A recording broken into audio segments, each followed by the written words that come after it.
జై శ్రీమన్నారాయణ.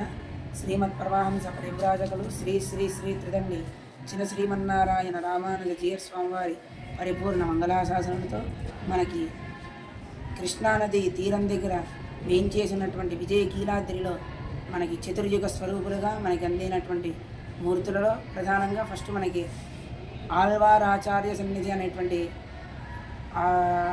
ఆలయాన్ని మనకి నిర్మించి ఇచ్చారు. అసలు ఆళ్వారులు అనేటువంటి వాళ్ళు భగవంతుడి గురించి కీర్తించినటువంటి వ్యక్తులు, భగవంతుడే వాళ్ళ చేత పాడించినటువంటి పుణ్యాత్ములు. అలాంటి యొక్క సన్నిధి కూడా మనం ఇక్కడ ఈ కీలాద్రి విజయ కీలాద్రి దివ్యక్షేత్రంలో మనం దర్శించుకోగలం. అలాగే మనకి 4 యుగాలు ఉంటాయి. ప్రధానంగా ఉండేటువంటి యుగం కృతయుగమే అంటారు. కృతయుగంలో మనకి భూమి మీద అందినటువంటి మూర్తి వరాహస్వామి, భూవరాహస్వామి.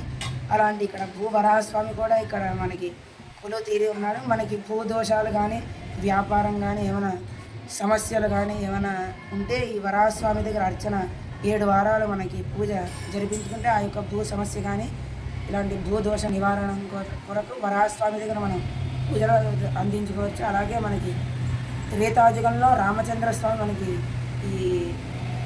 మనకి భూమి మీద ఆవిర్భవించడం జరిగింది. అలాగే ద్వాపర యుగంలో శ్రీకృష్ణుడు మనకి, అలాగే కళ్యాణం సంతానం కలిగినటువంటి వ్యక్తులు ఎవరైతే ఉంటారో వాళ్ళు ఇక్కడ మనకి రుక్మిణీ కళ్యాణం అనేటువంటి కళ్యాణం చేస్తారు.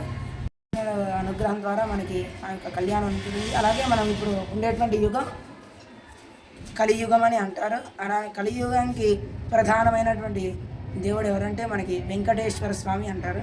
కలో వెంకటనాయక అని చెప్పి చెప్తూ ఉంటారు పురాణాల్లోని శాస్త్రాల్లోని. అలాంటి కలియుగంలో మనకి వెంకటేశ్వర స్వామి మనకి సకల ఐశ్వర్యాలు అందించేటువంటి భూ నీలా సమేతుడై వెంకటేశ్వర స్వామి కూడా మనకి కొలుచీరి ఉన్నాడు. అలాగే మనకి ఆ తర్వాత సుదర్శన నారసింహస్వామి అని మనకి వెంకటేశ్వర స్వామిలో దక్షిణ హస్తంలో అంటే కుడి చేతిలో ప్రతినిత్యం విరాజిల్లేటువంటి చక్ర రాజం అని అంటారు. ఆ యొక్క చక్రం మన ఒక దానికి ప్రమాణం కూడా ఉంటుంది. సుదర్శన అంటే సుదర్శన ఇలాంటి వాడు అనేటువంటిది తెలియజేస్తున్నారు. సుదర్శన మహాజ్వాల కోటి సూర్య సమప్రభ అజ్ఞానాంధస్య మే దేవ విష్ణువుర్ మార్గం ప్రదర్శన. ఇప్పుడు మనం దర్శించేటువంటి ఒక సూర్యుడు ప్రకాశమే ఇంత తేజోమూర్తిగా కాంతివంతమై విరాజిల్లేటువంటి సుదర్శనుడు అంత యొక్క కాంతిని మనకు అందిస్తే, అలాంటి సుదర్శనుడు ఒక సూర్యుడు ఇంత కాంతివంతంగా ఉంటే అలాంటి సుదర్శనుడు 1000 సూర్యుడితో కలిగేటువంటి కాంతిలా విరాజిల్లేటువంటి మూర్తిగా మనందరికీ అందుతున్నాడు మన విజయగిరి దివ్యక్షేత్రంలో. అలాగే నారసింహస్వామి కూడా ఆయనతోనే ఉంటాడు. భక్తులకి ఇన్ని కష్టాలు వస్తే సుదర్శనుడు భగవంతుడికి మనం చెప్పేలోపే ఆయన గ్రహించి ఆ యొక్క సమస్యలని నివారించేటువంటి స్వామి. ఆ స్వామికి మళ్ళీ ఏమైనా ఇబ్బంది